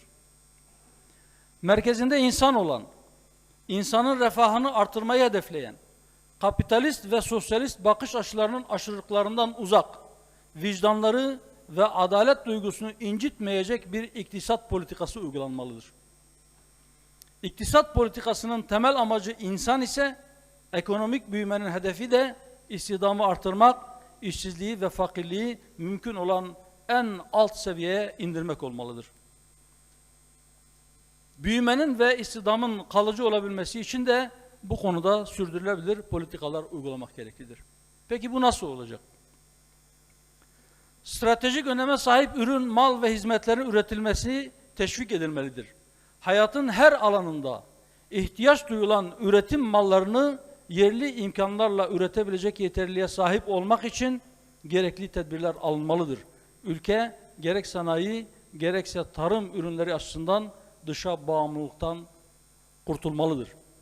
Faize dayalı kapitalist ekonomik sistem tamamen değişmelidir. Devlet asgari ücretliden vergi almamalı, temel ihtiyaç maddeleri de vergiden arındırılmalıdır. Asgari ücretin tanımı değişmeli, tanıma işçinin ailesi de dahil edilmelidir. En alt gelir dilimindeki fakir insanlar için ailedeki fert başına kanunla belirlenecek miktarda su, elektrik ve yakacak ücretsiz olmalıdır.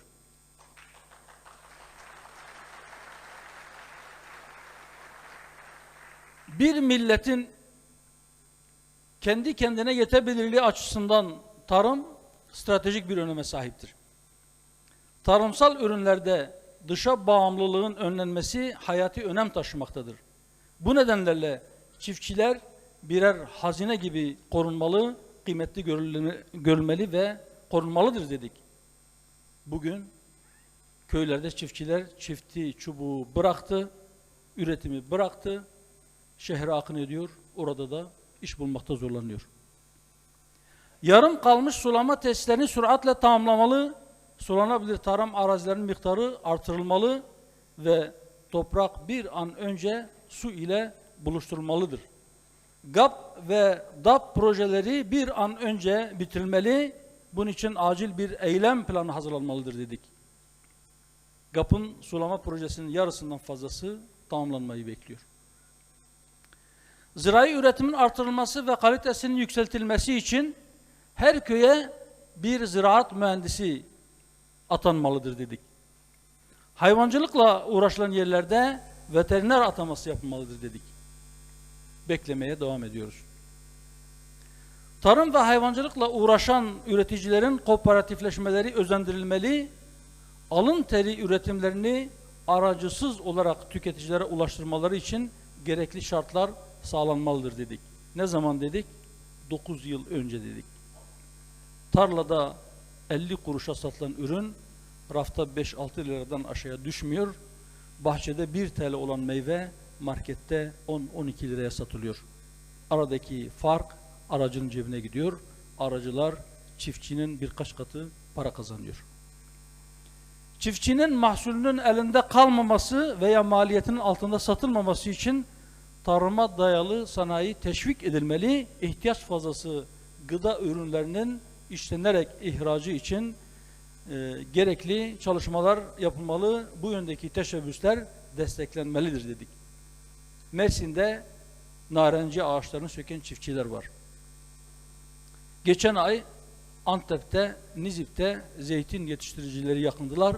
Dediler ki biz sadece toplama yapacak işçilere zeytinleri toplayın, yarısı sizin olsun diye teklif ediyoruz. Bunu bile kabul etmiyorlar. Yani zeytinlerin yarısını toplama işçiliği karşılığında kabul ettiremiyorlar ve zeytinler dalında kalıyor. Çiftçi zarar etmiş durumda, zeytinci. Vergi adaleti sağlanmalı, dolaylı vergilerin toplam vergi gelirleri içindeki payı düşürülmeli, dar gelirlinin sırtındaki vergi yükü hafifletilmelidir dedik. Vergi yükü halen dar gelirlinin sırtında. Biliyorsunuz asgari ücretle ilgili bir açıklama yapılırken diğer ücretlerin de asgari ücret miktarı kadarından gelir ve damga vergisi alınmayacağı yönünde bir müjde verildi. Dün gece son dakika haberi olarak o müjdenin geri çekildiği, asgari ücretiden vergi alınmayacağı ama asgari ücretin üzerindeki vergilerden sadece asgari geçim indirimine devam edileceği ama damga ve gelir vergisini kesilmeye devam edileceği haberi basına düştü. Ve hala dolaylı vergilerin toplam vergi gelirleri içerisindeki payı 2/3'nin üzerinde, bir türlü aşağıya düşmüyor. Hiçbir üretim faaliyetine katılmadan ve risk de almadan sadece paradan para kazananlara tanınan vergi muafiyetlerine son verilmeli, mevcut vergi oranları artırılmalıdır dedik. Olan ne? 3 gün önce basına bir haber düştü yine. Ekim 2020'den bu yana uygulanan TL cinsinden mevduatların getirileriyle tahvil ve bonolardan elde edilen faizlere ilişkin stopaj teşviki 31 Mart 2022'ye kadar uzatıldı. Kamu kaynaklarının önemli bir kısmı ve hep artan bir miktarı, her yıl artan bir miktarı iç ve dış borçların faizine ödenmektedir. Bu durum mutlaka düzeltilmelidir diyoruz. 2020 bütçesinde faize ayrılan para 179 milyar idi. 2022 bütçesinde faize ayrılan miktar 240 milyar. 2023 bütçesinde ise bu rakamın 270 milyar liraya çıkacağı tahmin ediliyor. Korkarım ki bu tahminler de tutmayacak. Ödemek zorunda kalacağımız faizler bunların da üzerine çıkacak.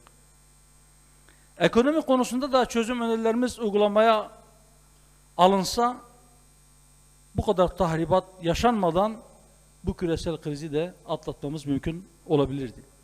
Şimdi diyoruz ki bari bundan sonra Hüdapar'ı iyi dinleyin. Zarar etmezsiniz. Ülkenin ekonomik bağımsızlığının sağlanması, yoksulluk ve mahrumiyetinin kökünün kazınması için insanın ihtiyaçlarının hürriyeti de korunarak giderilebilmesi için fıtrata ve insani değerlere ters düşen iktisadi sistemlerin terk edilmesi zorunludur. Komünizmden sonra kapitalizm de iflas etmiştir. Bu bakımdan insanlığa huzur ve refah getirmeyen bu sistemlerin temelden değiştirilerek yerine İslami iktisat nizamının getirilmesi artık bir zorunluluk olduğunu herkese hissettirmiştir.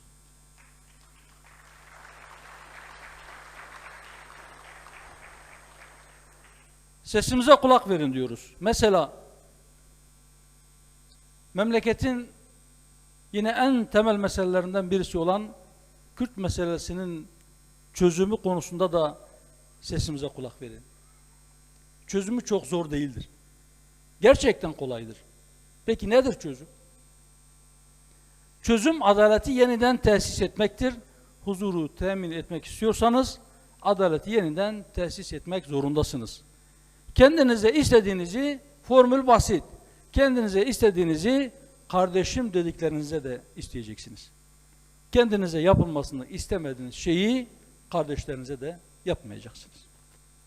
Meşru hakları hiçbir pazarlığa girişmeden iade edeceksiniz. Kardeşlik lafla olmaz.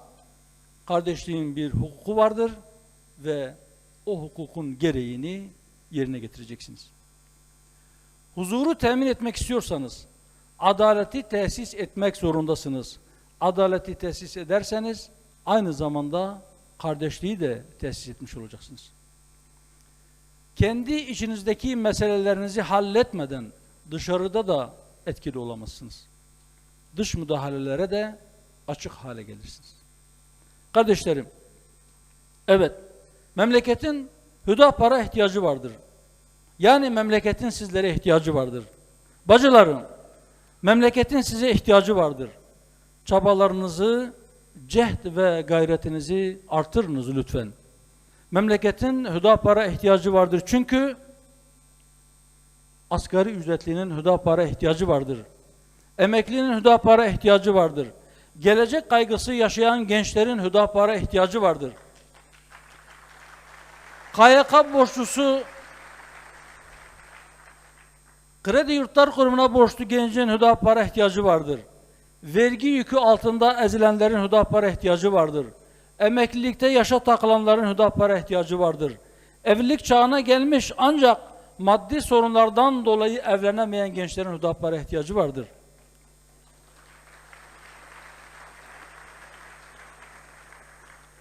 Genç yaşta evlendiği için sadece bundan dolayı istismarcı damgası yiyip cezaevine düşenlerin Hüdapar'a ihtiyacı vardır. Ayrımcılığa uğrayanların, ötekileştirilenlerin Hüdapar'a ihtiyacı vardır. Dili ve kimliği inkar edilenlerin Hüdapar'a ihtiyacı vardır. Atanamayan öğretmenin Hüdapar'a ihtiyacı vardır. Mülakatta elenen liyakatlinin Hüdapar'a ihtiyacı vardır. Yer altında çalışan madencinin, tarlada ter döken mevsimlik işçinin Hüdapar'a ihtiyacı vardır. Köyde çiftçinin, şehirde işçinin Hüdapar'a ihtiyacı vardır. Mazlumun, mağdurun, mahrumun Hüdapar'a ihtiyacı vardır. Açlık sınırının altında maaş alan asgari ücretlinin, emeklinin Hüdapar'a ihtiyacı vardır. Haksızlığa uğrayanların Hüdapar'a ihtiyacı vardır. Kısaca siyaset kurumunun Hüdapar'ın bakış açısına, onun çözüm önerilerine, onun çözümlerine ihtiyacı vardır. Yani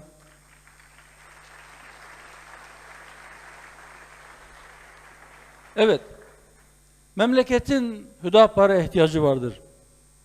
Evet, memleketin Hüdapar'a ihtiyacı vardır çünkü Hüdapar küresel güçler ve onlara bağlı güç odaklarından icazet alma ihtiyacı hissetmeyen, Allah bize yeter diyen bir siyasi harekettir.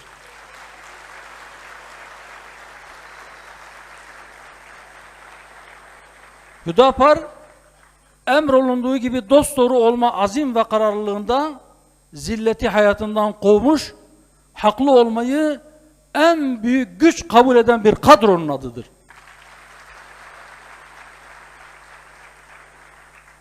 Hüdapar, mazlumların feryadına verilmiş en güçlü bir cevaptır. Adımız Hüdapar'dır. Doğruları söylemek, hakkı haykırmak bizim vazifemizdir. Hüdapar, siyasi tarafkirlik ve dünyalık mal ve makam uğruna lafı eğip bükmeden hakkı ayakta tutmak için aleyhinde bile olsa adil şahitlik yapar. Bunun için memleketin Hüdapar'a ihtiyacı vardır. Öyleyse biz Hüdaparlıların daha çok çalışmaya, büyümeye, partimizi büyütmeye, davamızı herkese ulaştırmaya, onlara anlatmaya ihtiyacımız vardır. Bunun için yani bu davayı daha ileri safhalara taşımak için, büyümek için, serpilmek için, gelişmek için, dallarımızı, kollarımızı her tarafa uzatabilmek için çok çalışmamız lazım. Ve bu çalışmayı ortaya koyabilmek için birbiriyle yumruk gibi kenetlenmiş, kardeş olmuş bir topluluk, belirlenmiş doğru ve meşru bir hedefe götüren planlı, azimli ve gayretli bir çalışma ve bu çalışmayı takip eden, denetleyen, istikamet veren bir teşkilat yapısı gerekir. Amaçsız, gayesiz ve programsız bir fert veya toplumun varacağı bir hedefi yoktur. Hedefi olanlar yol alırlar. Hedefi olmayanlar sadece dolaşırlar. İdeallerimizi hedefe koyup yürüyebildiğimiz kadar ömrümüzün ve takatimizin el verdiği menzile varmaya muvaffak olabilmeyi ümit ediyoruz. Allah yolumuzu, bahtımızı açık eylesin. Yolumuz uzun, yükümüz ağırdır. Allah yar ve yardımcımız olsun. Rabbim istikamet üzere ayaklarımızı sabit tutsun, bizleri yardımsız bırakmasın. Vesselamu aleyküm ve rahmetullahi ve berekatuhu.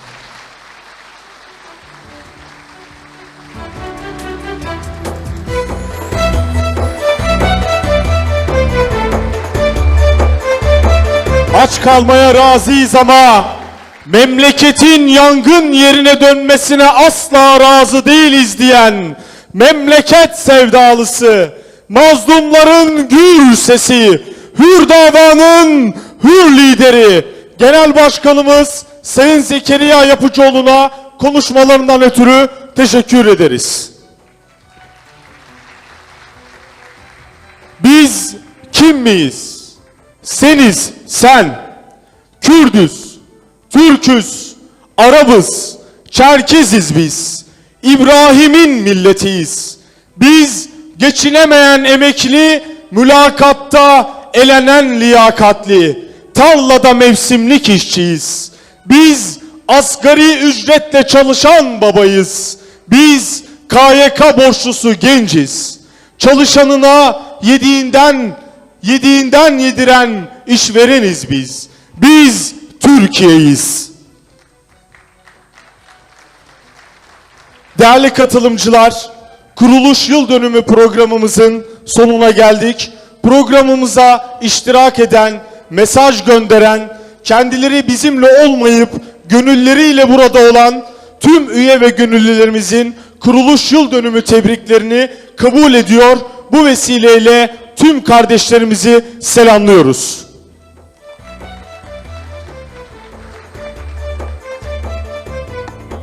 گلی میوانیم بقیمت برنامه میا مزراندنا یا نهمین لور بداوی بو خودش و راضی به دستولنگی و صاحب امانت خدا بن بمنین دخیر و خوشیه ده سر چاوا سر سراحتن